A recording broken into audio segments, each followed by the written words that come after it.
রাজধানীর পেট্রোল পাম্পগুলোতে কাটেনি জ্বালানি তেলের সংকট। ঘন্টার পর ঘন্টা লাইনে দাঁড়িয়ে তেল নিতে হচ্ছে গ্রাহকদের। এতে চরম ভোগান্তিতে পড়েছেন চালক ও সাধারণ মানুষ। বিস্তারিত জানাচ্ছেন মামুন হোসাইন। রাজধানীর পেট্রোল পাম্পে তেলের জন্য দীর্ঘ লাইন, ঘন্টার পর ঘন্টা অপেক্ষা করেও প্রয়োজন মতো তেল মিলছে না। অতিরিক্ত চাপ ও সীমিত সরবরাহের কারণে পাম্পগুলোতে লম্বা হচ্ছে অপেক্ষায় থাকা লাইন, সাথে বাড়ছে গ্রাহকদের ক্ষোভ।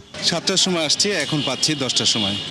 4 ঘন্টা 6:30টার সময় বেরোইছি, 6:30টার থেকে লাইনে দাঁড়ায় আছি। 4-5 ঘন্টা বসে যদি তেল নেই, বাড়তি মানুষ পাম্প কর্তৃপক্ষ এসে যদি বলে যে পাম্পের পরিচয় দিয়ে তেল নেয়, তখন তো এটা আমরা কিছু করতে পারবো না। দীর্ঘ লাইনের কারণে অনেক চালক নির্ধারিত সময়ে কাজ শেষ করতে পারছেন না। এতে টান পড়ছে তাদের আয় রোজগারে। কি করবো, এটা তো আমাদের ভোগান্তি।